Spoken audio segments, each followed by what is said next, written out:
Good morning, good afternoon, and good evening, wherever you are in the world, and welcome back to World Online Racing for the PC Tier 2 Season 23.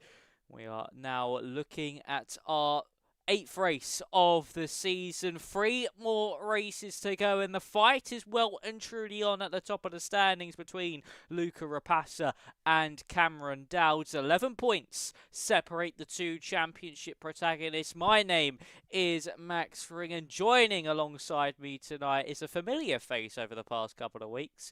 It's Josh Richards. How are you, Josh, on this Monday evening? Yeah, doing very well. I believe I wasn't here last week, if my memory serves me correctly. But looking forward to getting back into this. And yeah, once again, it should be a very exciting race ahead of us. Yes, it certainly should be. And no, it was Nathan. Your last name, I should say, compatriot on that one. It was very easy for me in the setup for this evening, just switching Nathan to Josh. No need to change last names. But anyway, the track for tonight is Texas. We head over to the circuit of the Americas. A tricky circuit when it comes to tyre management, especially with those hard tyres being banned. So it's going to be difficult for these drivers this evening, Josh, only having those softs and mediums to play for, and it could make for some quite spicy racing. Yeah, I believe there was a change to the tire compounds earlier in the game, but that was only making the hard tire a step harder, I believe. So those softs and mediums going to be wearing very, very quickly, and I think going to be a key talking point once we do get into the race. Yes, they certainly will be indeed. Track limits as well, going to be a big talking factor. The drivers have just now headed into qualifying, so let's quickly take you through your standings heading into tonight. So, it is, of course, Cameron Dowd still at the very top of the standings. He's not left there since the opening round of the season. And then we have Luca Rapassa, 11 points back in second. And then another 30 points back is Dennis Langrock. He's in third, so it really is a battle between the top two, unless Langrock could have a monumental final three rounds. Of course, in this 10 race calendar, then it's Tony Hietala in fourth on 48 points. A big battle for that fourth place, as you've got Scott Holmes on 44, Alejandro Herrero also on 44. Of course, Shontos is in seventh, but he is not taking further part of the season, hasn't done for quite some time. Tamas Kokeni in eighth, Dominguez in ninth, and Sergio Sobrino rounds out the top 10 in the standings. So we really are down to two here, Josh, between Dowds and Rapassa for the championship fight as we head trackside. So it'll be interesting to see how this title fight develops as we head into that last stretch of races. Yeah, potential attendance concerns I think we heard earlier on in the season for these final few rounds. I think it was for Cameron Dowds. So whether he'll be able to hang on to this one, I think is going to be an interesting thing to look at. But Lucas Basin, the first driver out on the track in the Haas car, getting ready very soon to be starting the opening qualifying lap of this session. Yes, he certainly is. And as you may see, there are some different names on the timing tower. Tom97 taking part for the first time this season. We've also got Cristiano Ronaldo joining us this evening. He's decided to take a step back from playing football at Al Nassr and decide to join the boys here in the PC Tier 2 field. No, only joking. It is Claudia Diaz, who is under the name of Ronaldo. And then Franz Herman, of course, was last week. We know is Ryan Abakar, but heading up into turn one now with Lucas Basler taking it down to third gear, slowly ease back onto the track. She should then head down the hill through turn two and into the S's, of course, inspired by Maggots, Beckett's and Chapel at Silverstone. Nicely done through turns 3, 4, 5, now through 6. Nicely done indeed through there as you now make your way into turns 7, 8, 9. And then through 10 we go. It'll be late onto the brakes, around about 100 metre board for turn 11, down to second gear. Bring the power back up, and then out of the corner nicely. Drive down this back straight as you go up and over the crest to then meet your destiny at turn 12. How late do you dare to brake? How much confidence do you have in the car? And Lucas Basler does have a lot, using all the track on the corner exit. Now through 13, of course this track will be ramping up more and more as the session goes on, as you make your way through 14 and 15 down to second gear, straight back onto the power. And then as we head through the triple right hander with a Haas driver, it's been a tiny lap so far here, Josh. And it seems if we can keep it through the final 2 corners, this could be a decent benchmark. Yeah, going to be aiming roughly around the 1 minute 30 marks. Not sure exactly how many seconds over we're going to be, but looking to come across the line. It's going to be 1 minute 30.659 for Lucas Basler to start off the session. Lobrero 30.2 to put himself ahead of the Haas driver. Oliver not coming across the line, goes third fastest with a 31.3, and next is going to be one of the Haas cars. No time on the board, though I think that was an invalid lap. Unfortunate there for Niall Gio, who said on invalid lap. Casper Flack goes to third. Let's go on board a championship leader, Cameron Dowds, as he's just invalidated through the penultimate corner. What about for his championship rival, Luca Rapace? He's kept things valid and is still pushing on. Through the final corner we go now. DRS Open as a 30.3 goes second fastest, just behind the Rero. Just shy of a tenth of a second separates Loads to Victor Fiddler. Sees himself into pit lane. He's a new face this evening alongside Alex Santana, as well as they're making their first appearances of the season, as that was actually Oliver Knott moving himself up. No, Scott Holmes moving himself up into 8th place. Only 9 drivers able to get lap times on the board so far. We've still got Oscar in the Red Bull making his way to the start-finish line now, so he could make it 10 of the field, half the field selling laps, up to 8th fastest for Oscar, a 30.7, and then Tom 97, what's he going to be able to deliver? A 131.4. Not too bad, and is able to keep it on track and able to get a lap time as Noel Shio ends up going into 10th place as well. Yeah, that is going to be it for the first runs. The rest of the drivers either in the pit lane invalidated or on their way back to the pits. But as it stands, Alejandro Lorero, 30.2, the fastest time on the board. Rapace, a tenth of a second behind Franz Hermann, P3, 30.3 for him as well. 3 drivers breaking that 1 minute 30.3 mark. Cameron Dowds, who did pick up an invalidation, also would have set a 1 minute 30.3 had he kept it within the white lines, would have gone up to third fastest. Yeah, that would have been a very strong lap time indeed for Cameron Dowds, and it has put him on the back foot ever so slightly. But of course, still plenty of time left to go in this session, plenty of time to get runs on the board and to be able to get lap times in. But if he carries on invalidating and puts it onto that final run, we've seen what has happened to drivers in the past. They do crumble under that pressure and they start at the back, and that will not be what Cameron Dowds would need in his championship campaign. Of course, him and Rapace in that fight. And these past couple of races for Dowds, he may have had a decent result last time out in Abu Dhabi, but it was not enough to stop Dowds from slicing that gap down. And for the McLaren driver, the Dutchman, a former PC Tier 2 champion here, Josh, he knows what it takes to win, and especially if Cameron does miss around this season, it means that it really is in the Dutchman's hands at the moment. Yeah, definitely. He's definitely seemed to be a very, very strong driver in the races as well. And I think that's the most important thing. Of course, qualifying is important on this game because it is naturally difficult to overtake. But having that pure race pace, you can still fight your way through the field. That is where you earn the points, and I think that's the most important thing for the drivers here. We've got a couple more drivers starting laps now as well.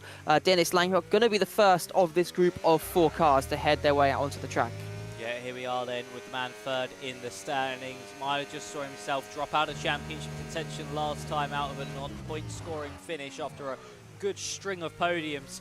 But can he return to form here this evening? Now making his way down the hill and into the S's. Nicely done so far. Keep it pinned. A slight lift as you shift down to 6th gear here through the first sector split.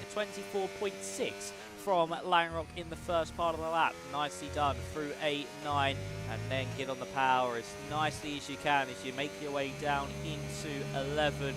Just going to be braking as late as you dare. It's a blind apex until you get turning into that corner. You don't know exactly where to line up that car. It's all off muscle memory, and then DRS open as we now head down that back straight. It seemed like a very committed opening 2 sectors here, Josh. It seems to be a very respectable time so far. Very hot onto the brakes into turn 12. Nicely done through there. 1:04 in that middle sector. Tracking on, I think, around about what we saw potentially Ryan Bakar and Luca Rapassa do. So this could be certainly a provisional pole contender. Well, he was a couple tenths down on the fastest first sector, but he's gone purple in the middle sector, making his way through 16, 17 and 18 into 19 now. Got a couple cars of traffic in front that might hinder him, but they get out of the way just in time. Into the final corner now. How is this lap going to look for Dennis Langrock? Coming across the line, and it's to provisional pole, a 30.235, taking it by just under 200ths of a second. Nicely done there from Dennis Langrock. His teammate Santana to the line. He goes 9th fastest on a 30.6. I was right with it being a potential pole position contending lap, and it certainly was. Victor Vidler makes his way up into 3rd fastest. Rapassa down in the 1st sector. Cameron Dow's just getting underway with a lap time now. Claudio Diaz making his way through the final, through the middle sector as well. Don't think it's the first one round on the lap. It looks like it potentially could be one of the Ferraris, potentially of Stephen Vasso. Is Stephen Vasso, and he has just set a 1:03 in that middle sector. Larrero goes to the top of the times now, a 30.02 tenths clear of Langrock, and for Stephen Vasso, he's about a 10th clear of Langrock in that middle part of the lap. So now Stephen could have a shout at the top of the times too, as he now makes his way through the penultimate corner. Oh, a big wobble on the entry. That's not going to do him any good in this final sector, and he might just drop out of contention. Flack went to 3rd. Here comes Vasso to the line. He just misses out on that provisional pole, and we know that certainly could have been thanks to that final sector. Yeah, unfortunate stuff. Small mistakes going to cost you so much here. Rapassa actually coming back to the pit lane, so he won't be improving out there on this run. P6 at the moment. Got an Alpine coming through the final corner. Jensen Rosen going to 3rd fastest. 30.219. Puts himself onto that 2nd row of the grid. Very respectable time there for the Alpine driver.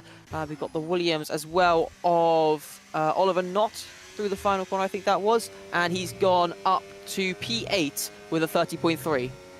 Too bad there from Oliver Knott. Cameron Dowds once again crucially invalidating his lap. Bakar to 3rd on board with Scott Holmes now as he makes his way through the final corner up to 11th fastest. A 1:30.4 from Scott. What about Niall Gio? He must have made a mistake through the final corner because he was parallel coming into the pit lane, and that's going to be his lap over and done with. And what about Tom 97? He's pushing on, not up by much in the middle sector. Has he found anything in the final part of the lap? Does get into the 1:30s. Goes in front of Gio, a 1:30.964 from the Kick Sauber. So I think that is everyone now done with their laps. As you know, Oscar is pushing on. Same with Lucas Basner as well. A 30.6 is his lap so far. Nearly getting impeded there by the Ferrari, and does, just turning a little bit too early into that final corner. I certainly believe there that Stephen Vasso was a bit of a distraction for Lucas Basner, and that did cost him dearly. Yeah, unfortunate stuff. Sometimes it does happen when you're a bit out of sync. Some drivers on out laps while you're on a push lap or on an in lap, they just get a bit distracted. Oscar Fulheim out on a push lap at the moment, 2 tenths up through the first 2 sectors. Currently sitting down in 14th, but could be looking to gain a decent chunk of positions here. I mean, this pack is so close. If you can find a couple of tenths, if you're sat in P11, sorry, find 2 tenths of a second, you could be looking at a 2nd row start here. So finding these small margins is going to be so important, especially on the final runs. Oscar Fulheim now across the line, and he jumps up to a 30.5 up into P12. 5.5 minutes left to go in this qualifying session. Going to be very interesting to see how things play out now. It certainly will be indeed. Of course, 3 drivers still yet to set lap times. Galindo, Dowds and Kokeni. And it is going to be Carlos Galindo who is now pushing on a lap. So, what is the Aston Martin going to be able to deliver on what could be his one and only lap depending on how quickly he gets back to the pit lane. Dowds is back out onto the road. Of course, if he starts from the back of the field, and Rapasa, even though he's in 8th, still has a healthy advantage over his championship rival. That could spoil Dowds' party even more. So for Galindo, as he makes his way through the triple right-hander and into that final part of the lap, we'll have a slight bit of traffic to contend with of one of the Red Bulls. That is going to be of, actually no, one of the V-Carbs, sorry, making their way through the final corner. That's actually of Dowds. Here comes Galindo, 12th fastest, a 1 minute 30.5, and Rapasa is now starting his next attempt, down in 8th currently, finds 3/10 of a second though, and he's on the front row of the grid. Yeah, a very, very strong lap there. Let's see how these guys can get on then on these next runs. 4 minutes just over to go in the session, so it's going to be tight. If anybody wants to get 2 more runs for the drivers at least who are out on the track, if you are sat in the pit at the moment, definitely only going to be 1 more attempt for the drivers here, but that will be, I believe, 4 laps for these drivers, if I can count. So not too bad of a session nonetheless. At least for most of these drivers, it's going to be interesting to see what the likes of Cameron Dowds and Tamas Kilkenny can do. Looking like a strong lap so far for Kilkenny. Dowds as well, pushing on nicely. He's coming towards the end of the second sector. Got one of the McLarens just in front of him as well to navigate. But yeah, making their way around. Going to be interesting now to see, can they get themselves up into the fight at the front?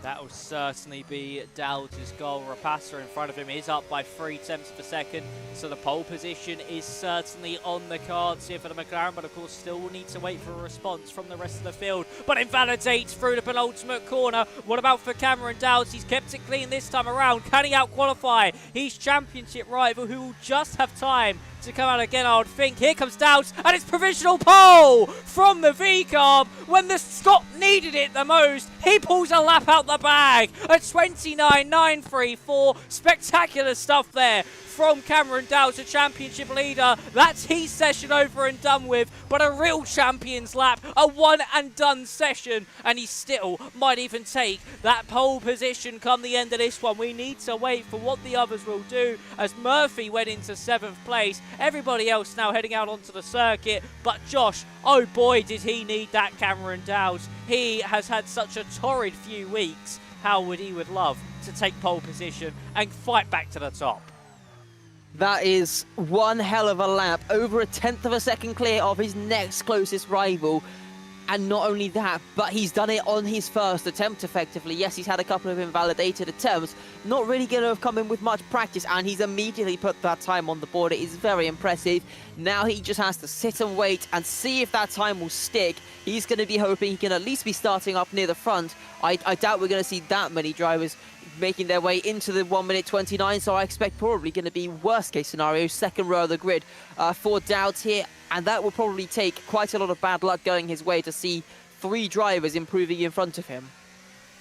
Yeah, it certainly would take a heap of bad luck to see the whole field go ahead of him at this stage. I mean, look at that. Noel Shio and Tom 97 are a second behind, so he surely will be at least in that top 5. But we'll have to see what others can deliver. Luca Rapasa was lucky with his timing of when he did invalidate, because he's been able to make his way back to the pit lane and out onto the circuit with enough time to do another attempt, and we know he's got time in the bag. Joe Murphy has retired, and Tom 97 will get us underway here for the final few laps. So, Josh, take us away with a kick Sauber as he makes his way through the first corner. Yep, making his way down the hill through Big Red. Going to be burning that battery as he makes his way in towards the S's here. Pretty much flat out almost the whole way through this first sector. There's only really one braking zone the whole way through. Keep the throttle pinned. Hope that the car sticks as you make your way through, just about within the track limits there. Up the hill now, the car gets a bit unsteady as you get onto the power once again. Burning the battery now down the hill towards this next braking zone of turn number 11. Make sure you set up a nice exit, because it is the longest straight on the track here as you run all the way down towards turn number 12. DRS opens up now, and the Kicksauber burning all of that battery away, reaching over 330 kilometers an hour as you make our way on towards the brakes.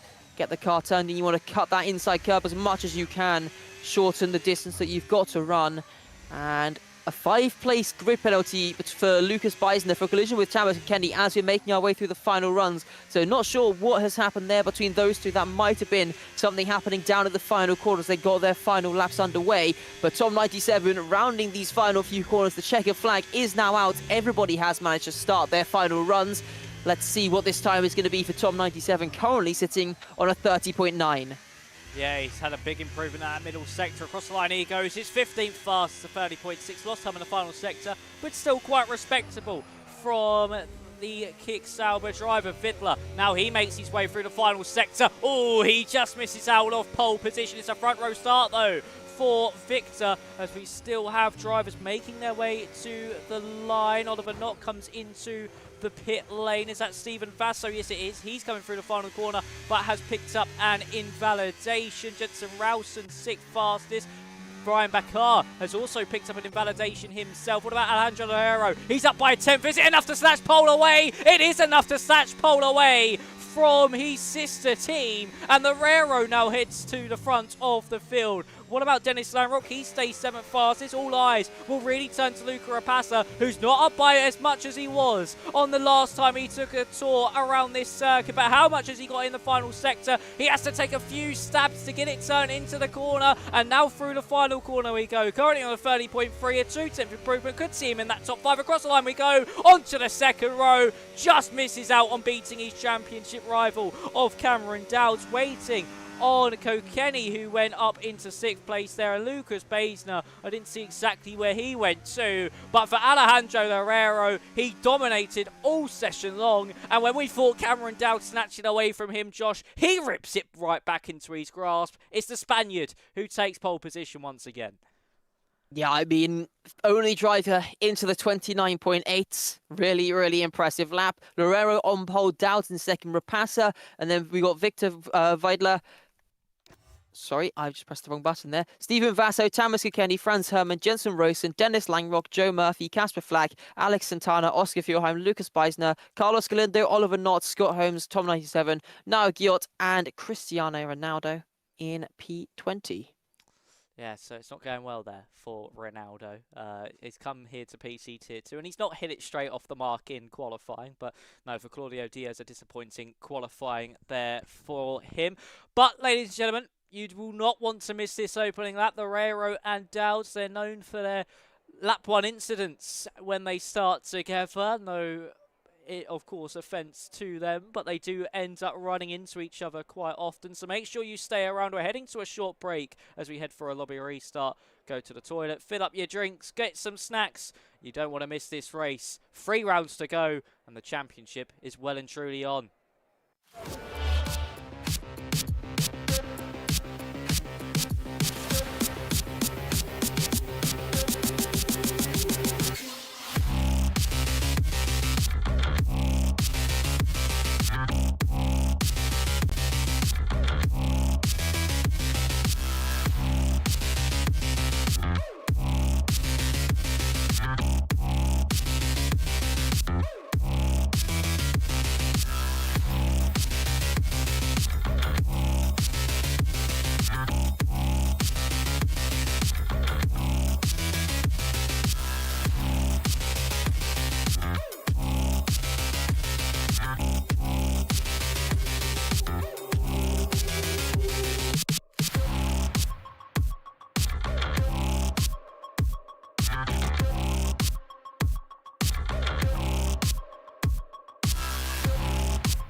ladies and gentlemen, to the Circuit of the Americas here in the Lone Star State of Texas, a 5.513 kilometer circuit or 3.425 miles with a total of 20 turns.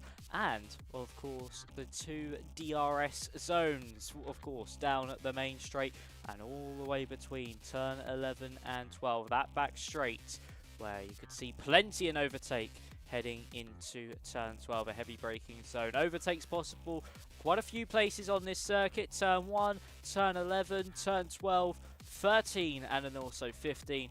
You could also see a lunge on the final lap potentially into that final corner, but the drivers are now trackside, and as we know, with the hard tyre being banned, it will be at least a 2-stop strategy here this evening. Soft, medium, I'm expecting, actually no, soft, medium, should I say, but we are now getting underway. It's the Railroad and Dowds on the front row of the grid. This could be a spicy start to things. It's 5 red lights, and we're underway here in Texas. It's a good start from the V-Carb, who tries to draw alongside, but doesn't get a good second half to the start, and Luca Rapassa already on the offensive, looking to draw it right round the outside. Is he going to be able to pull this one off as they now head through turn 2, but the inside for turn 4, but the outside for 3. This might give Dowds the opportunity just to pull ahead, and it does. He's able to hold on to that second place. Teammate Bakar has dropped down to 10th, and he's had quite a tricky start to things. It's now side by side with Dennis Langrock as we make our way through turn 7 and 8. And for Franz Hermann, of course, Ryan Bakar, he's dropping a little bit further back. He's now behind Langrock outside of those points, and Victor Vidler might even look for a move on his own teammate. Isn't close enough to do so, and Tamas Kokeni has been able to get past on Joe Murphy as they now drive side by side, heading down that back straight now. It will be no DRS, of course, on this first lap. When we cross the line, it shall be enabled. And for Tamas Kokeni, he's still battling away here with Joe Murphy as they make their way into turn 12. It was 4 wide in the background, and for Kokeni, he might just be able to hold that one off. Someone round, it's Oliver Knott who's gone round and causing that yellow flag. They're still side by side, 3 wide a little bit further back with the 2 Mercedes and Ryan Bakar. Vidler now attacking onto teammate Luca Rapassa. It's all kicking off on this opening skirmish, and it is Rapassa who just holds on to the position. But what about between Dennis Langrock and Ryan Bakar? It is going to be Langrock who holds on that front. Knott's dropped down to 20th. Diaz down into 19th. And for Alejandro Herrero, he kept the lead from the start, but with DRS enabled, expect Cameron Dowds to fight back now. Yeah, well, let's see. DRS going to be enabled for the 2 straights. Turn 12, probably the best overtaking opportunity. First retirement, I believe. Diaz picking up damage on the opening lap in that skirmish where they were 4 wide, heading in towards turn number 12. Unfortunate for the race to get underway like that. But most of the drivers keeping it nice and clean, especially our 2 championship contenders up at the front of the field. Yep, keeping it nice, keeping it tidy, and making sure they gave each other ample room. Didn't want to have any contact with one another at any moment throughout that opening tour, because that could really ruin either of their championship chances if they do come to blows. Of course, they'll fight each other a little bit more aggressively than anyone else, knowing that they are the 2 championship rivals and want to stay ahead of each other at any possible means necessary. As Galindo and Tom 97 a little bit further back are now squabbling over 16th place. Is Galindo just going to be able to hold on to the position? Noel Shia also waiting in the wings, seeing if he can pull anything off in this one, as actually Galindo turns the defence into the attack onto Scott Holmes, who's had a horrid few weeks as well. He's down in 15th at the moment, and up and under here from the Aston Martin. We've got a perfect onboard here with Tom as he now makes his way through turn 15, and it is going to be Scott Holmes who just holds on to that position, and it is going to be Tom who holds on to that 17th over Gio as well. But the Railroad able to survive the first lap with DRS2. Of course, these soft tyres, they will degrade quite quickly here, Josh. They're going to be difficult to manage, especially with overheating as well. So for a majority of these drivers, we've actually bring up the tyres here this evening. Only 2 on the mediums, that's Galindo and Holmes. Expect them to have a resurgence on a roundabout lap, I would say 5 or 6. Yeah, it's always interesting to see the changeover between the soft and the medium. We tend to see that people are actually able to take the soft tyre a bit longer than we usually expect. They run it a bit longer into the race, and it just helps them with those second and third stints of the strategy. Vidler is getting closer and closer to the back of Rapasso once again, under 3/10 for quite a lot of that first sector, so not really struggling too much in the dirty air. Might be really wanting to start thinking about an overtake on his McLaren counterpart here, although probably going to be a bit too far back now as we make our way out of the corner, almost 4/10 off the back. As further back, we've got moves swapping positions. Oscar Fulheim on the soft compound tyres fighting with Scott Holmes heading in towards turn 11.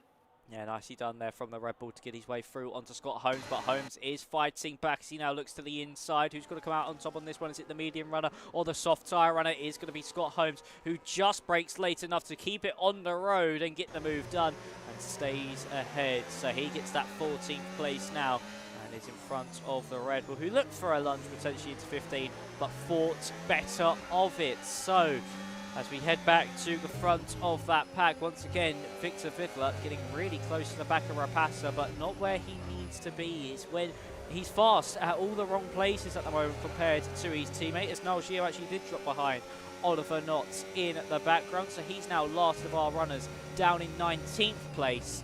And for Vidler making his way to turn one, that's a little bit too hot, and that's going to cost him some crucial time against Luca Rapassa. But if he can have a good run now through that first sector like we're used to seeing from him here, that mistake might have ended up being a little bit of a reward because he could get close enough for a lunge now. Yeah, I have to say Cameron Dow's also starting to get a little bit closer to the back of Lorero, maybe starting to save the tyres a little bit less in the opening part of this lap. Sector 1 is the part of this lap which is really going to kill your tyres. So many back-to-back-to-back high-speed corners where you're really putting the strain through the tyre. Going to be interesting to see how the drivers do manage that throughout the race, because it is going to be a key part of this race. Scott Holmes once again fighting in towards turn number 11. Maybe those medium tyres already starting to come into their own here a little bit. Going to be interesting to see if he can continue that progress, make some more moves. Nobody going for any moves at the moment. I don't think, maybe one or two, as Galindo looking to get himself through up into 15th. Nicely done there from Galindo. Those medium tyres are certainly starting to work better than the soft. So for Holmes and Galindo, it's now trying to capitalise on this window they do have. And of course, as you mentioned, yeah, that first sector is going to be really heavy on those front tyres, and in the final sector there's plenty of traction zones, there's plenty of slow speed corners or even medium speed corners where the drivers need to look after their tyres. It's actually Rapassa and Dowd already into pit lane on lap 5 of 28. An early pit stop for these runners as Oliver Knotts has gone around and I think is missing part of his front wing as well out of that penultimate corner. No, he's not, he's kept his front wing intact, but has unfortunately got a little bit further back. But look at that. Dowd, Rapassa, Rowson, Kokeni, Murphy, Flack and Lamrock all into pit lane. They're going on to the mediums early. Those soft tyres did not have a long shelf life at all. Yeah, that's already 7 of the 17 drivers remaining on this strategy into the pit lane, coming in for that fresh set of the medium tyres. So they're already bailing on that one, deciding the undercut is going to be more worth it, getting onto this fresh set of the mediums and using those. They're going to save more time by having slightly worse tyre wear throughout the extent of this race, rather than sticking it out there like Lorero has up at the front of the field. He's actually broken DRS to Vidler behind as well. The gap 1.2 seconds as they make their way down. The train is very much split apart as Scott Holmes and Alex Santana fighting in towards turn number 12. Nice easy pass with the DRS for the Williams driver. Gets himself through up in towards his P5 at the moment. Yeah, nicely done from Scott Holmes as he's trying to make his way further forward. Of course, didn't have to make his way through as many cars as Carlos Galindo makes a lovely move to the inside there at turn 15. Saw a slight opening and barged straight through it with no opportunity for Lucas Beister to be able to defend that one. As we now head into that penultimate corner, Lorero, Vidler, they're all now coming in knowing how powerful that undercut is around a circuit like this, where of course those fresh rubber can gain you an excess of over 2 seconds at some point. So let's see where Cameron Dowds does come out in relation to Alejandro Lerrero as they make their way through the final corner now to the drivers who made that pit stop on that previous tour. Here comes Dowds. Where is Lerrero? He's exiting the pit lane now. Is he even going to be jumped by Jensen Ralston? It certainly does seem so. Ralston is ahead, and potentially same with Tamash Kokeni. Lerrero falls behind the Kick Sauber too, and it is around about a 2-second advantage that Cameron Dowds has got over the Red Bull. So that is perfectly executed by all these drivers who came in one lap early. The undercut really working in their favour. Yeah, I think he's gone from about first to almost P6 once everything's sorted out.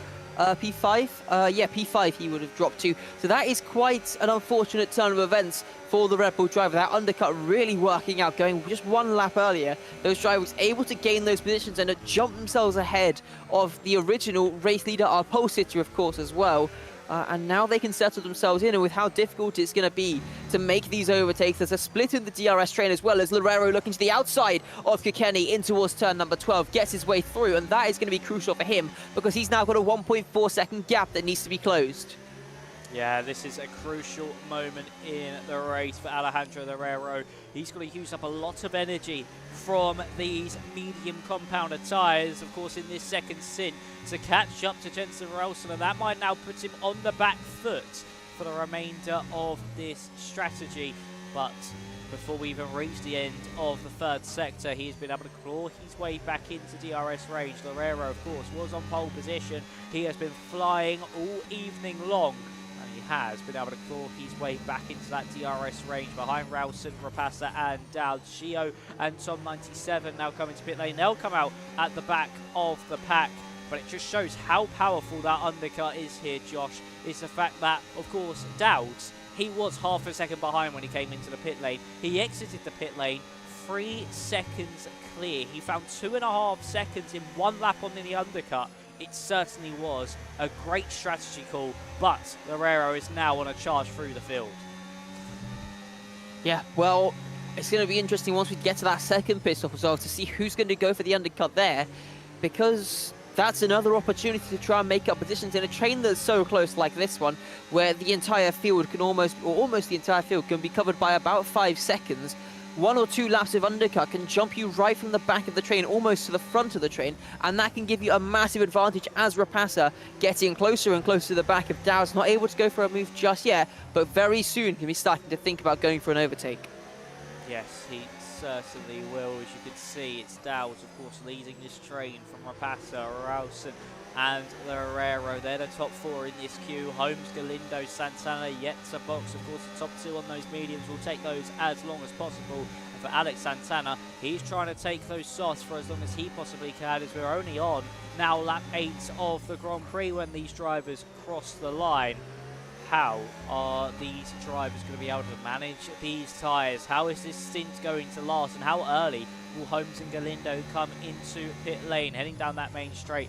No move being made so far from anyone throughout the field. I think this is where, of course, we usually see in this second stint, Josh, where the train calms down, everyone starts to focus on building a rhythm instead of overtaking. It's really the drivers who've stayed out longer who get the overtaking done, as Victor Vidler is all over the back of Joe Murphy, and it's where everything calms down before potentially that storm before that second pit window where everybody flurries into the pit lane and it all changes once again. Yeah, that is going to be the key moment in this race. Lerrero now only 0.2 of a second off the back of Jensen Ralston as Galindo going past Scott Holmes further up the road as well. Starting on those medium tyres, of course, but here comes the Red Bull driver coming over to the inside. Ralston going to give him a bit of a squeeze as they head their way into the braking zone. But Lerrero with the better tyres trying to stick the nose in, pushing the Alpine wide as they make their way in towards turn number 13. Going to go the long way around the outside here, which will switch to the inside, heading into the next braking zone, but he's not close enough. Now looking to the outside, heading in towards 15. Still can't find his way through. They're going to have to tuck him behind for another lap. Yeah, unfortunate there for Lerrero not to make his way through. We've actually got Vidler and Vasso also scrapping away, as actually Vasso's been able to take the attention off his Ferrari teammate of Murphy and make Vidler have to defend from behind on the same age tyres. Are the McLaren and the driver in 11th place in the Scuderia machine is Alex Santana finally into pit lane off those soft compounder tyres. And for Fiddler, he's not going to be able to get close enough, but is Alejandro Lerrero close enough for a lunge into the first corner? No, he is not. Stays in that 6th place for now. Net 4th place currently. And he makes his way through turn 2. The Red Bull will want to get as close as he did on that previous tour to Jensen Ralston out of turn 11. Then he certainly is within striking range once more. Same could be said as well for Victor Vidler. He's not as close this time around through turns 6, 7 and 8. Onto Joe Murphy, but that could be exactly what he needs as he's the first driver to pick up a 3-second time penalty. It's Victor Vidler. He's come a victim of the track limits. We did mention that earlier though, Josh, that the track limits could pay dividends. We've seen our first driver fall to them. Yeah, I mean, those 3-second penalties are so painful when you could be losing 3+ positions from penalties. Rapasa now taking the lead of the race, going for the move, heading in towards the braking zone of 12. A crucial change up at the front. Dow's now going to have to very quickly adjust to the feeling of sitting in the dirty air. He's pretty much been sat in the clean air for the last 5-6 laps of this race. And it's going to be a very new thing to adjust to as he immediately goes wide there, heading in towards turn 15. That is a crucial mistake that allows Jensen Ralston to get close. The gap now opening to about 0.7 of a second.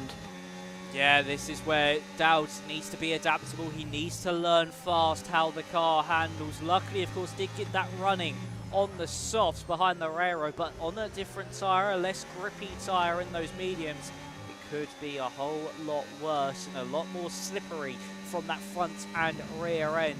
And he's already made one mistake, but I think he is slowly starting to come to terms with how the car does handle as he's been able to claw back some time on Luca Rapasa. Oliver Knott is our second retirement of the race. Unfortunate to see the Williams driver fall only on lap 10 of 28. Of course, Home and Galindo, they will be a good idea, a good estimate on how long we can take these mediums in an optimum range.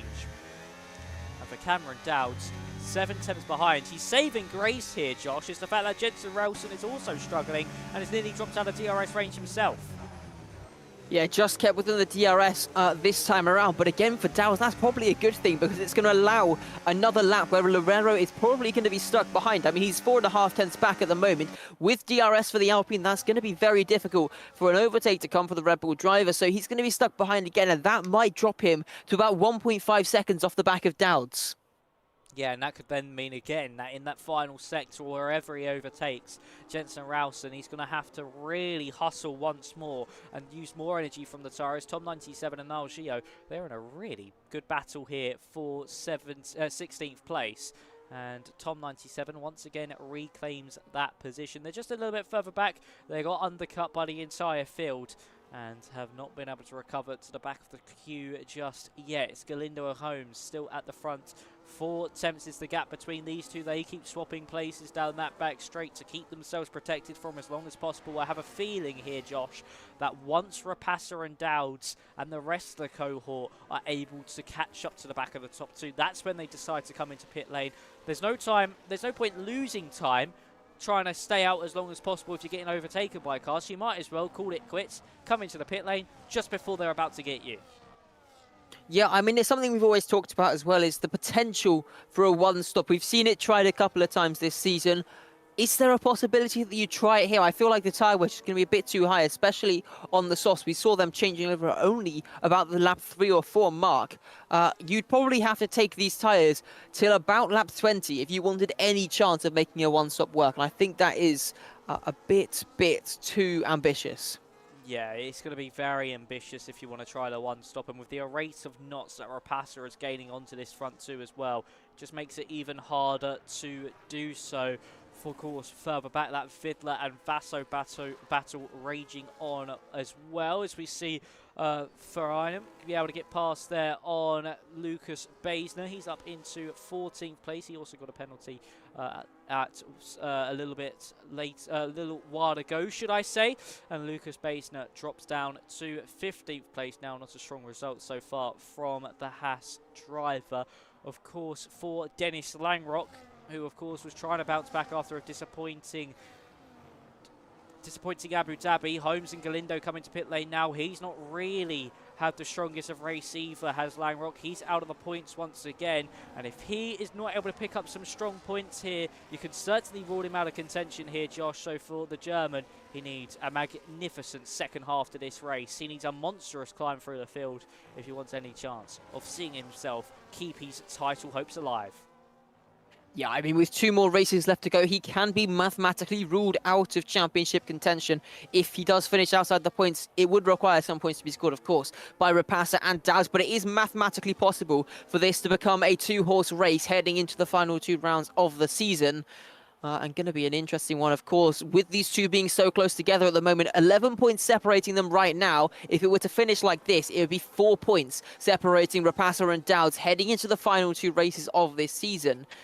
Going to be a very interesting battle for sure. The gaps at the moment still staying quite separated. Loureiro still struggling as well to get past. Yeah, it's just Jensen Rowson. He is quick where he needs to be at the moment. He's just able to claw within the DRS. He is fighting tooth and nail for it against Cameron Dowds. And I wouldn't be surprised potentially if Dowds is even just letting off a little bit and allowing Rowson into his DRS. It doesn't sound it sounds counterintuitive, but it does get the job done, and the Loureiro is his real threat here. I think the Alpine just doesn't have the pace to really challenge that front 2, but the Red Bull certainly does.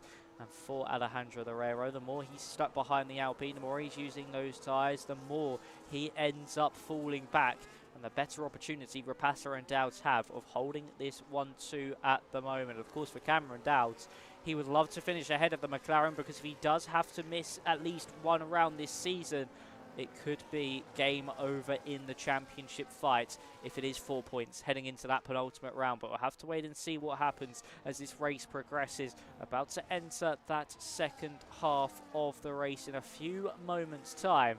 And for Jensen Rowson, he has done well so far. And the question is as well here now, Josh, is when do these drivers decide to box for the third stint and the second stint on the mediums?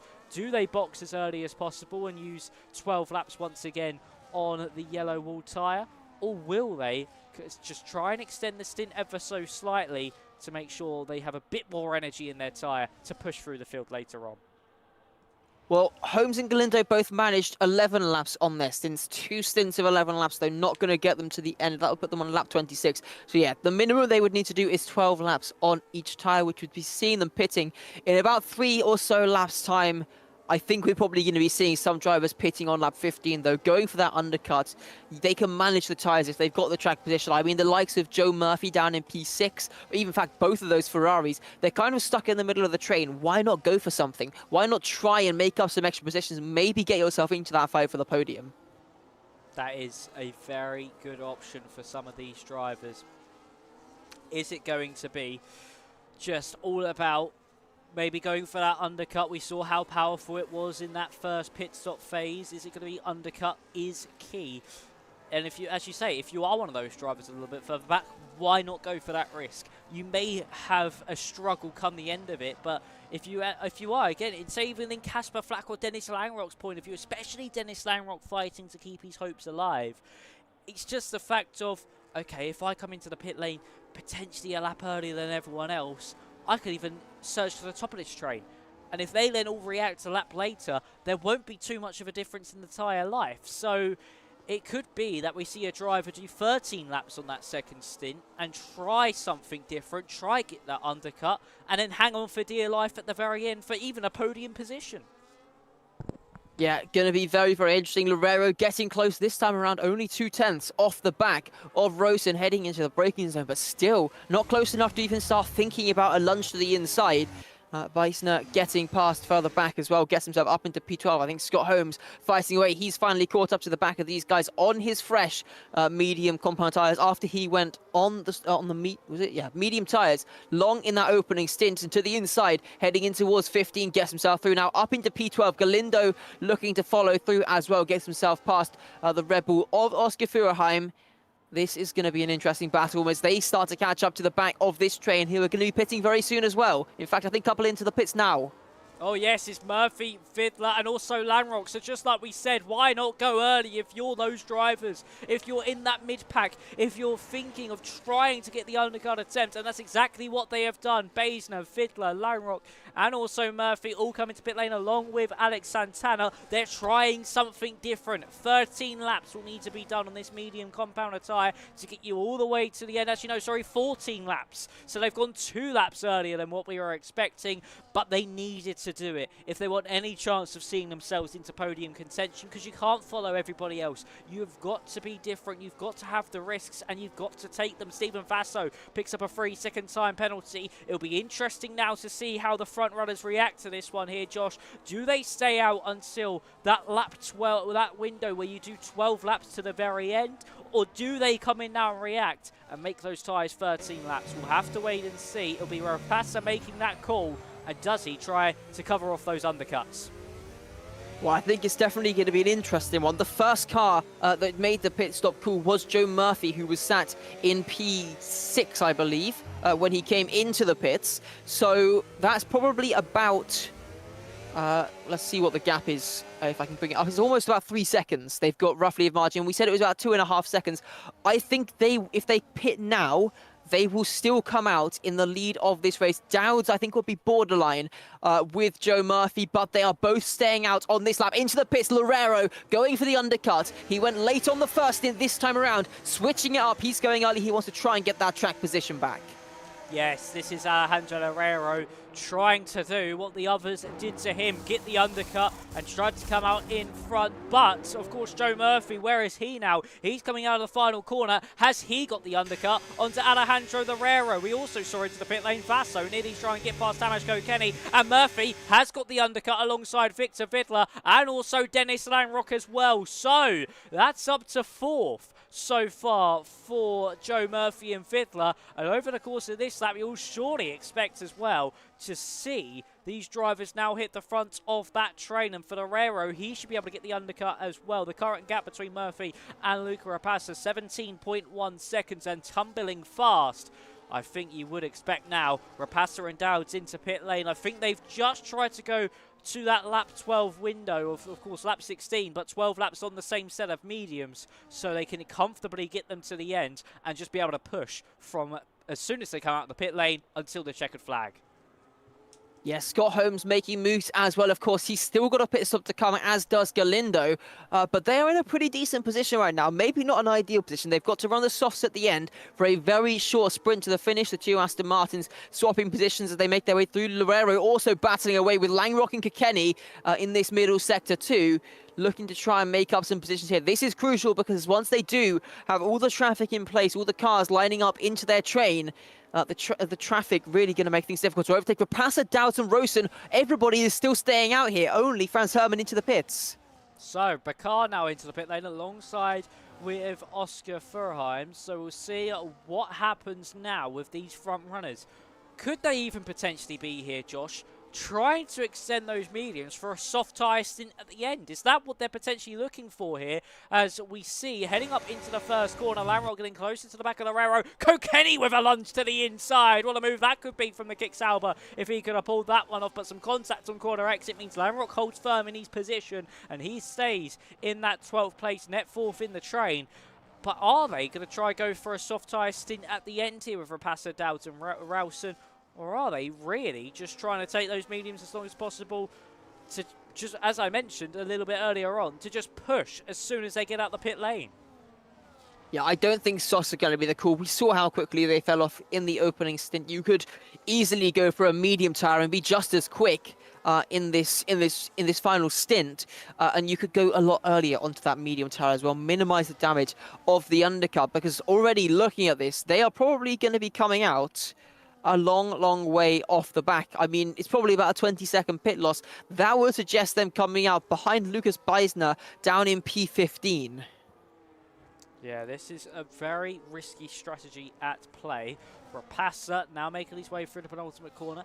Stays. No, comes into pit lane. Rapasa is in. Dowds comes in as well. They're all now coming in from the front of the field, that top three. But where do they come out in relation to the field? I think they've really miscalculated this one here, Josh. They have come in, what, now 4 laps later? and it's going to be 3 laps later, sorry, it's going to be super difficult to make their way through the train, and they're going to be jumped by a majority of this field. They are going to need a huge resurgence and a huge final 11 laps of this Grand Prix. As for Luca Rapassa, he's come out behind Lucas Baesner and around about where you predicted, so he's come out perfectly behind the Haas driver, and your prediction has come very much to life. Yeah, I mean, at this stage of the race, Joe Murphy in the net lead, of course, with the penalty for Victor Vittler and still pit stop to come for Scott Holmes and Galindo. Loureiro is just about creeping within that 1 second margin, I think, to try and get the DRS, but he's going to miss out on it this time around. So it very much looks like we've got a fight between Murphy, Loureiro, Langrock and Kilkenny for the win here, potentially. But of course, Rapassa, Dowds and Rosen with much, much fresher tyres, they're very quickly going to be closing in and looking for overtakes and trying to fight their way back into this fight at the front.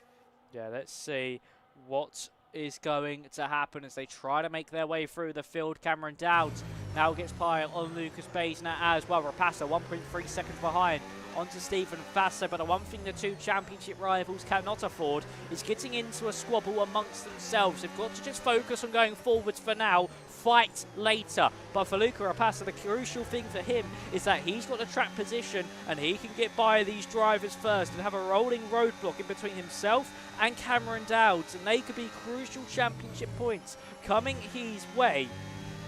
And as everyone's within DRS range of one another, it's going to make things even harder for these drivers to make their way through, because it's not going to be easy DRS overtakes. It's going to be real hard racing all the way to the end, and they've got to be faster through those corners to be able to get the moves done. As Jensen Rowson is now passed on Lucas Baesner, he's also trying to make a resurgence through the field. Let's see what Luca Rapassa can do as he hunts down Stephen Vasso for that 8th place now. Definitely has the tyre advantage over the Ferrari driver. He's already gained about a second in the last half a lap. He's almost pushing the Ferrari through this first sector as he closes in the gap, briefly going down to about a 1/10 of a second, but he's going to really have a tough time now with all the DRS available to the drivers. The gap 2.5 of a second. He's gaining in towards turn 11. He'll look to the inside late on the brakes for the McLaren driver, finds his way through, and Dow's looking to the inside as well, trying to squeeze his nose in, trying to find some space, but couldn't get the move on there, and that is a crucial moment for the V-Carb driver. Now there's a car between himself and his championship rival, but he should be able to dispose of that nice and quickly, heading in towards turn number 12. Rapassa not able to get the move done on Kilkenny in front, so still Rapassa and Dow's together on the track. Let's see if there is a move coming very soon for Rapassa, who looks tight to the inside in towards 15, going for a very different line to the likes of Kilkenny, who looks for the switchback, trying to find his way through once again, but no chance on the outside as they make their way through the triple right. Here comes Dow's to the outside, switching to the inside, heading in towards the penultimate corner. That is a brave move from our championship leader, who finds his way through up into 8th place now. That is two back-to-back brilliant moves done on Tamas Kilkenny from the two championship protagonists. A late dive bomb to the inside from Rapassa into 15, and Dowds with a beautifully bottled and brave move around the outside of the triple right-hand, and then he got squeezed all the way off the road, but plenty of racing respect there from Tamas Kilkenny, gave him just a car's width. And Dowds was able to say, thank you very much, I'll move up to 8th place. Rapassa, you are not shaking me off your tail that easily. I will claw and fight my way back to be within your touching distance, to be an arm's length away and be able to capitalise if you make a mistake. And for Rapassa now, he's closing onto the back of Dennis Langrock, but we know as a former champion, he knows what he needs to do to get things done, and he knows he just can't be too risky with these overtakes. He's the one with the pressure on his shoulders. He's the one chasing the deficit, and now here he comes onto Dennis Langrock. He's able to get the move through, and for Cameron Dowds, he's a little bit further back for now, and he won't be able to get the move into turn 12. So for Langrock, he might just be the barrier that Rapassa needs for now to be able to hold on and maybe even pick off another car in the process. But look at that from Dowds, late on the brakes. Another late lunge to turn 15 from one of our championship protagonists, and he slices straight through up into 7th place. And Luca Rapassa must be looking into his mirrors saying, what can I do to get rid of this guy? Yeah, this is Rapassa's one and only chance, really. There's 3 cars very close together here on the track. He needs to make the moves quickly and hope that Dowds can't follow through. Try and get a car between them as Steven Vasso retiring from this race. If he can put a car between himself and Dowds, there's a chance he can try and break away. Break the DRS deep there from Loureiro into the first corner. Rapassa looking to the inside, thought there was a chance to try and make the move there. Couldn't quite get it done. He'll have to tuck behind through this first sector unless there's a chance to try and squeeze his way around the outside. He's gaining on the back of the Red Bull, but not going to get close enough as they make their way towards the end of Sector 1. Dowds now right onto the back of the McLaren as well. Still a chance for him to follow through if any move does come out of the blue here for Rapassa, heading down in towards turn number 12. Probably not going to be close enough this time around unless he goes for a late lunge. No, just going to sit behind here, set up a nice exit, heading on towards the back straight and maybe a chance into 12. Yeah, this could be it for Luca Rapassa to get through on Alejandro Loureiro, who tried something different, but it did not work out in his favour. Of course, Holmes and Galindo still need to come into pit lane to go onto a set of the softs, and here comes Rapassa to now lunge it round the outside of turn 12 on the Red Bull. The McLaren will try and hold firm and be able to make his way through. A squeeze from Loureiro as much as he possibly can, heading into 13, but it's just not enough for the Spaniard to hold on to the position. Dowds might just be stuck behind for now, but don't count him out of trying to go around the outside once again through the triple right-hander, and he is going to look for it. Dowds, can he do it twice in one race? This would be absolutely spectacular, and he's done it again. The Scot just doesn't know when to quit. He doesn't know when to back down, and once again for Luca Rapassa, when he thinks he's got the move, when he thinks he's got a car in between himself and the championship leader, he just appears out of nowhere once more.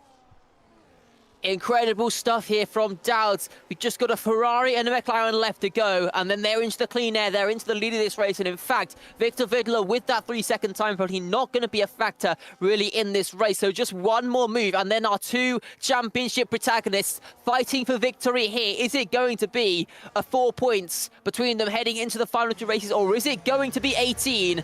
This is going to be a very interesting finish. We're on lap 22 of 28. Rapassa starting to close in on Joe Murphy now. Cameron Dowds about half a second behind as they head in towards turn 12. Yeah, Rapassa versus Murphy versus Fiddler, with Cameron Dowds as well as the extra spice in this tasty battle.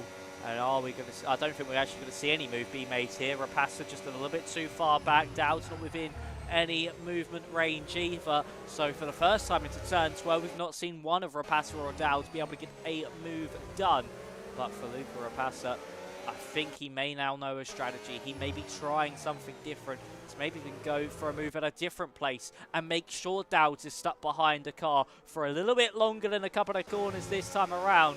As Rapassa hunts down Joe Murphy, of course, at the moment with Fiddler's penalty, we don't know if it can be removed. This is for the race victory between the Ferrari and the McLaren. The Scuderia is going to try and hold on for as long as he possibly can, but a poor exit out of the final corner might unleash Dowds onto the back of the McLaren. Yeah, not going to be close enough. Fortunately, has enough battery to cover that one off. Holmes and Galindo into the pit, onto the soft compound tyres. I mean, we've seen how strong having a tyre offset can be, but they are a long, long way back. If they want to try and fight their way through, they're going to have a long end to this race ahead of them. Rapassa now almost pushing Murphy through this first sector, gaining on the back of the Ferrari driver. Gonna very much be starting to think about an opportunity to go for a move, maybe into 11, almost certainly into 12 though. Yeah, certainly is going to be all about this exit now for Luca Rapassa. Is he going to go for it? Oh, very late on the brakes, nearly into the back of the Ferrari. I think that's turning a little bit earlier than what he would have liked to just make sure he didn't go careering straight into the back of Murphy's. Now opens up the DRS down that back straight. He's in the slipstream. He's going to be gaining and gaining as he will now look to the inside or the outside. Just not close enough to make a lunge onto the brakes. Dowds will be watching this and thinking, when is my time to strike? But now into 13. It's Rapassa looking to the inside of Joe Murphy, and the McLaren might have just found an open door. And has he pried it open enough to get through the up and under through turn 15? Is he going to try do the Dowds special? No, he is not. Just not close enough to get the move done. But Cameron Dowds is now all over the back of Luca Rapassa. He will want to try and get by and make sure he has the advantage heading into these final 2 rounds and make it 18 points heading into those final 2 events. Yeah, I mean, for a second, it looks like Dowd was about to try and go around the outside of the pair of them. Drivers switching their battery off. I think that's part of the way he's able to find that advantage. Just using a bit of extra battery, giving himself the overspeed as there's yellow flags. I think that's one of the cars going a bit slowly down the straight. I'm not too sure who that was. It's Ryan Bakar. Yeah, the V car. Something's happened down the main straight. Ryan Bakar has gone round and he's now down to 12th. Into the clutches now of Holmes and Galindo, who could potentially still get points out of this if they are fast enough. They do have enough time remaining to close down that deficit. But back at the front of the field, Ralston was not able to get by on the Rero thanks to the DRS that the Red Bull did have. And for Luca Rapassa, has his opportunity on Murphy unfortunately gone to the wayside, as it now just try and hold on against Cameron Dowds.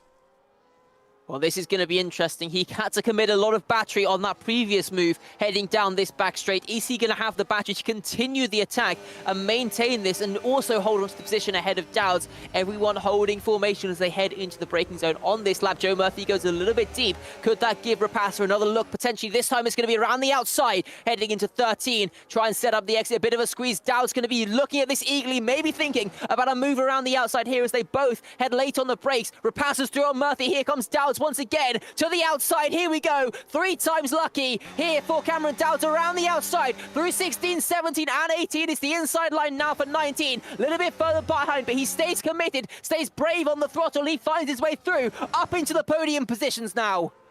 Murphy still trying to find it around the outside for the final corner, isn't able to do so, and it's 3 times in one race he's pulled the rabbit out of the hat and has been able to make his way past someone through the triple right-hander. Murphy defending aggressively against the railroad, nearly into Cameron Dowds, looked the front brakes and nearly went careering straight into the back of the V-carb. Oh, he is one lucky boy, because that would have been a mess after the race if he did hit the back of the championship leader, and Luca Rapassa would have been gifted an opportunity to take the championship lead. But for Cameron Dowd, I bet that was certainly a code brown. Just seeing that proximity arrow just go from white to dark red as he streamed straight by into that gap.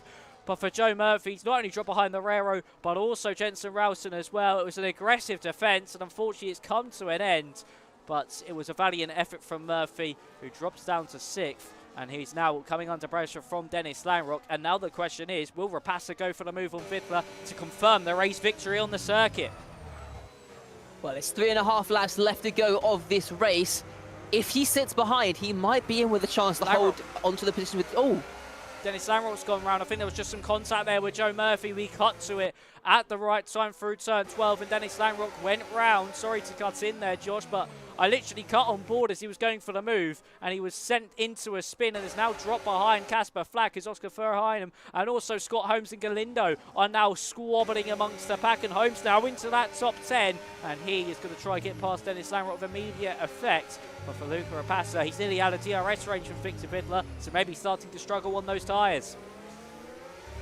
Definitely going to be an interesting one. More yellow flags, and that is Oscar Furheim off at the final corner. Something gone very wrong for the Red Bull driver, facing the wrong way, making his way into the pit lane now. And I think that is going to be to retire the car, unfortunately, for the Red Bull driver there. But as it stands, McLaren 1 and 2 on the track. Are we going to see some team tactics here to make sure they can secure the victory here for Luca Rapassa, helping himself out in the Drivers' Championship as well? Of course, Rapassa probably going to want to get this one done on the track anyway and hope that maybe Dowds can't find his way through as easily with the DRS for Wittler to help him defend once Rapassa is through. I mean, the gap, only 4 tenths as we head in towards turn number 11, definitely could be an opportunity as we hit the brakes into turn 12. Yes, DRS will be open. He'll be gaining a lot more than what we saw him do on the likes of Joe Murphy and Alejandro Herrera when he was in the DRS range, as he makes his way down into turn 12 now. Doesn't go for the move. Wittler does go on the defensive. And is this the exit that we've seen Rapassa get in previous laps gone by? No, it is not. He's going to try and just maybe look for it into 15. There's Holmes and Flack into the background. It's not a move there from Luca Rapassa, as Scott Holmes makes his way round the outside of Casper Flack through 13, and he's up into 8th place now. Next on his list will be Tamas Kokeni, of course. He's still got 2 more laps to make his way up through the field. I think the top 5 finish could potentially be on here for Scott Holmes, at the very least the top 6. And for Luca Rapassa, I think he is certainly biding his time here with Victor Wittler. There's no need to rush things. He needs to just stay within DRS range, and on that final lap make his move. And for Cameron Dowds, he's still in 3rd place. still waiting in the wings for anything to happen. Yeah, and you can definitely see Rapasa taking it cautiously into that first corner. He's happy holding on to the DRS behind Victor Vidler.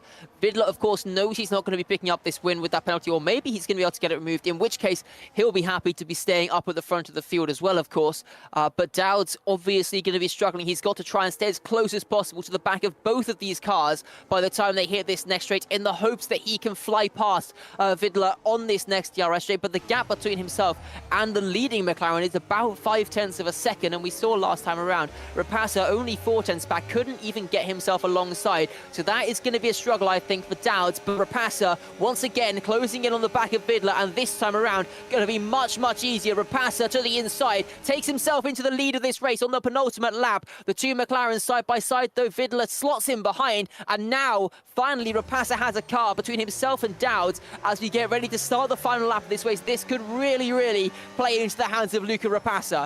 It certainly could, as Rapasa might have just fended himself off from any potential attack from the young Scot behind. And unfortunately for Cameron Dowds, it might just mean that charge and that just being a nuisance to the back of the Dutchman is going to come to an end. And the best he can get here is a second place on the road as we are about to start the final lap of what has been a very frantic and hectic Texas Grand Prix, as we now make our way up the main straight.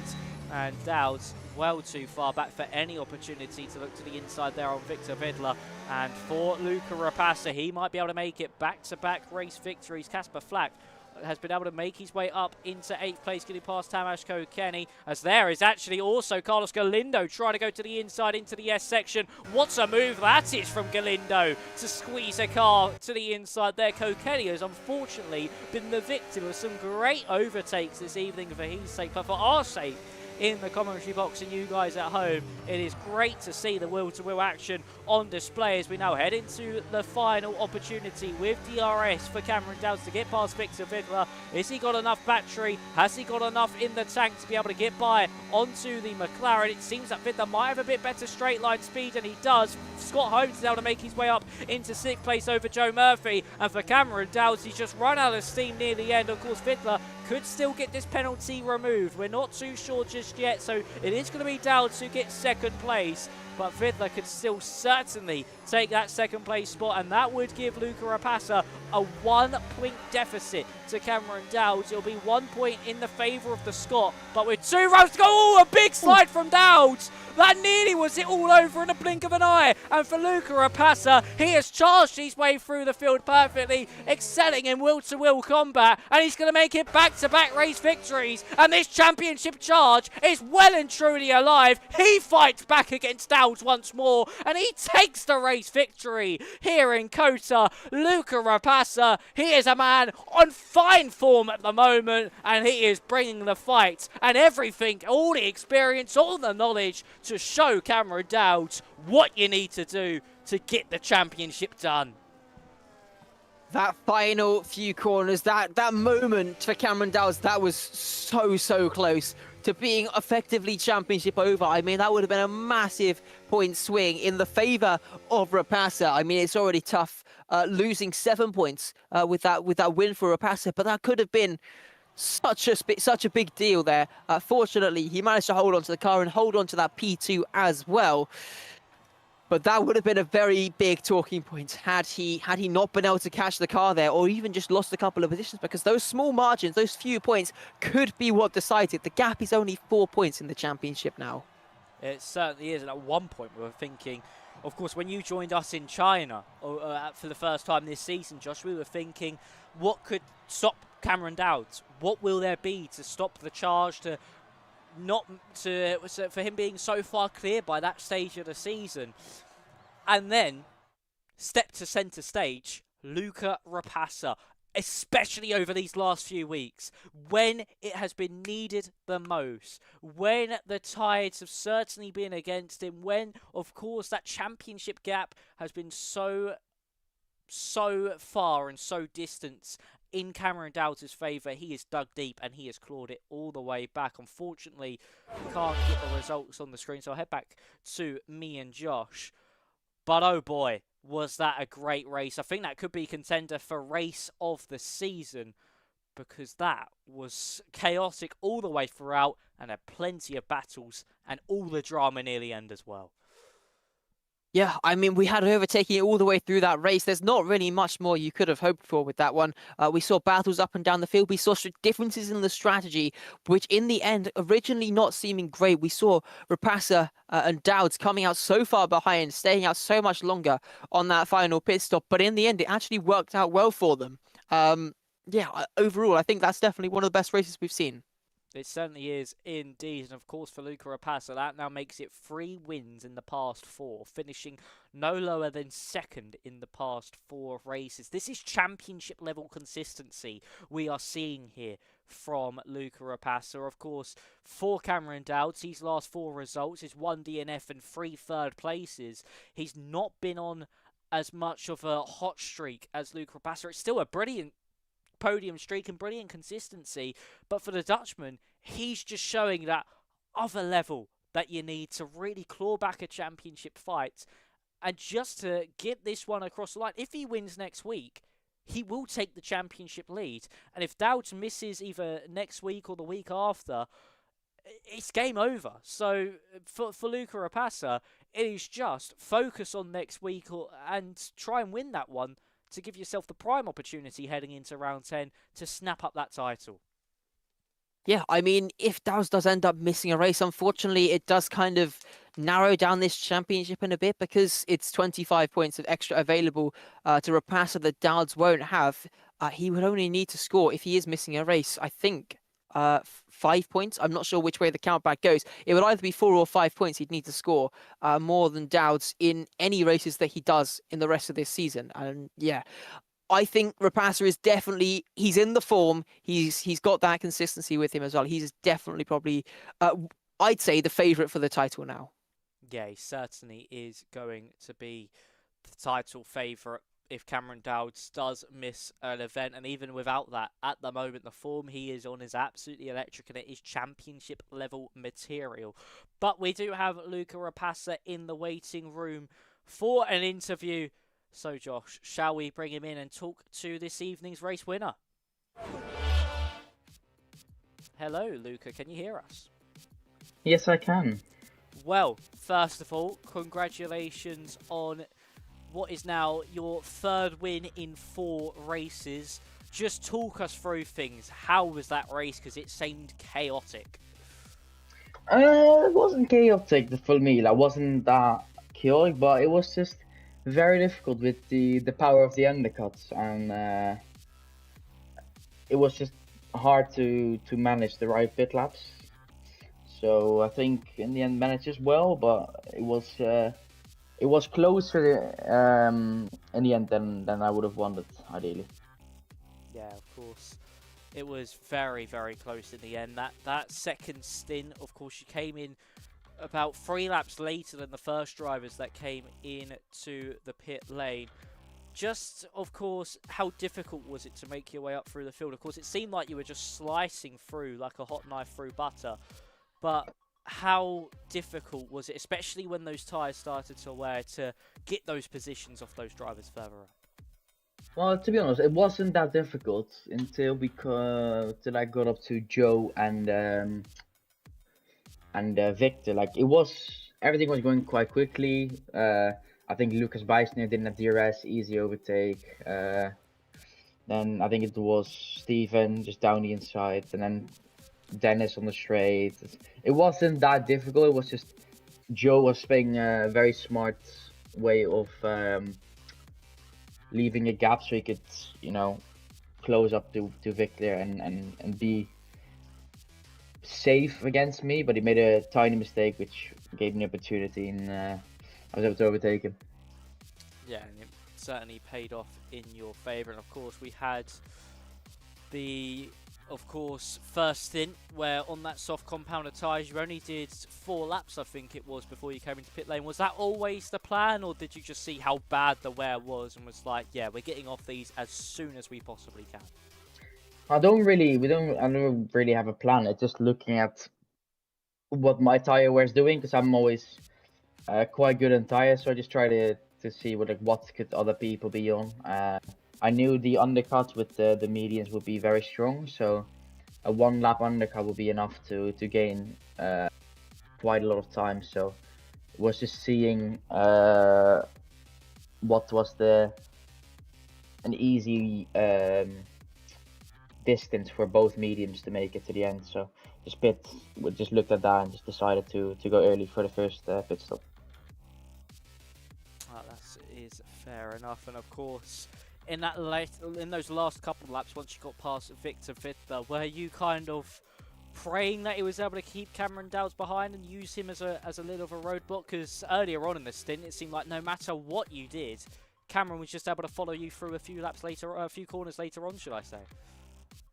Yeah, I feel like Cameron's very fast, and I knew he would always try to follow me close to be able to have a fight at the end. I honestly, when I overtook Victor, I wasn't really expecting Cameron to follow through because Victor was rapid on the straight. Like it was difficult to get past him, and if he had DRS with his tires not being like that much worse, because he probably was saving at the start, like I wasn't expecting Cameron to get past. Oh, I think we just lost Luca. Let's bring him back in. Oh, There my you bad. I wasn't expecting him to be able to do anything with Victor's straight line speed. Yeah, he did seem extremely quick, especially when we saw it on the final lap. Dowds was just not finding any time at all against Victor. And of course, going into qualifying as well, it was an alright. Of course, you finished third in the end, but you made that mistake on that penultimate lap, which mean you had to divert into pit lane early. Do you reckon you could have got pole position if you finished that lap, or was it just a little bit too far-fetched? The front row was only on the cards. I don't even know what pole was, to be honest, but I don't think I could have. Like I think the second last lap I did, which I aborted, was a bit better. But I messed up the second last corner, so I had to pit. But I don't think qualifying is that important. Like if you're first, third, fourth, I don't think it really matters that much with the way you don't have the hard, so you're gonna undercut and overcut. So I'm not really worried with the qualifying that much as I would be in a normal league race with hards. Yeah, well, fair enough. And of course, the last one from myself, before I hand you over to Josh, of course, is my usual last question. You should be accustomed to this by now so far this season. Will you be racing next week? I will be racing next week. Well, congratulations, Luca, on the victory. And over to you, Josh. Any questions for our race winner? Yeah, I mean, looking back on this one, now that the race has been run, you've seen how the tyres behaved. Is there anything you would have done differently with the strategy, maybe pitting earlier on some of the stints or going a bit later? No, the only thing I would change was a bit of the setup. It was a bit oversteery, but I think the strategy was bang on. Made the right calls with pitting early the first stint and going a bit longer the second stint. I knew I was able to overtake, so I think I would have done the same thing. Yep, and any moves really in that race where you kind of felt while you were doing them that was a really good move, or were they, did you think there was any standout moves in that race? Probably the one maybe on Loafer and Joe. I think Joe tried to push me off. Didn't really work, but I think that was a good move around the outside, so I'm happy with that one. Yep, I think that's everything from me. So yeah, congratulations on another victory. Really great drive from you here today. Thank you.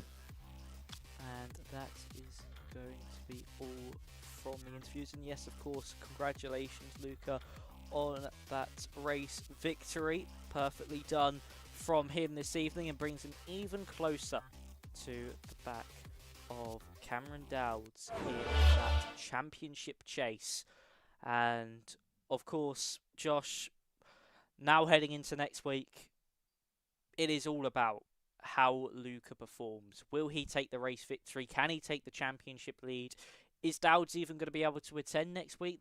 They're all the questions that are now going to be in the drivers' minds of course, if Dowds isn't able to attend, he is praying for Luca Rapassa to have a minimal point score. But for Luca, he just has to do what he's been doing for the last 4 races and just constantly being in those top 2 places. He has driven flawlessly since his first victory, and he just doesn't look like anything can stop him at the moment.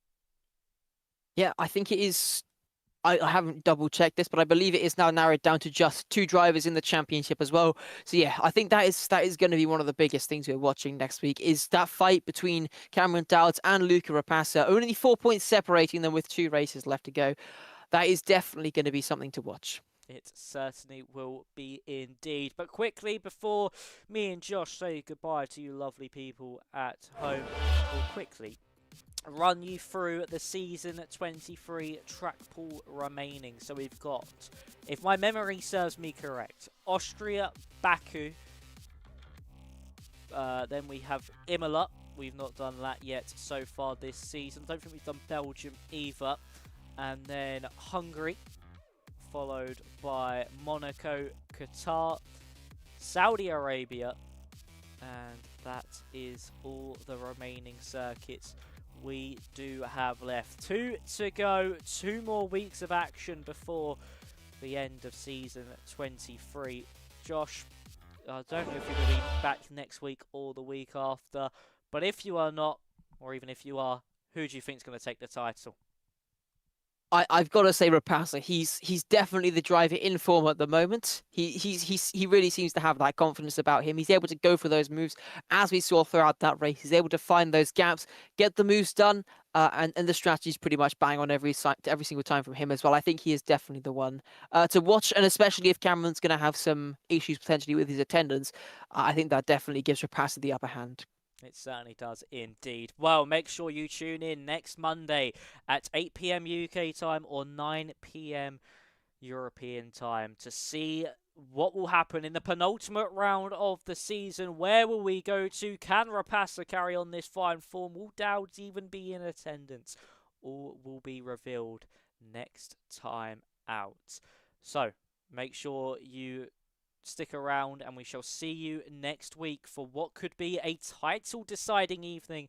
Stay safe, stay well. Thank you all very much for watching. Thank you, and goodbye.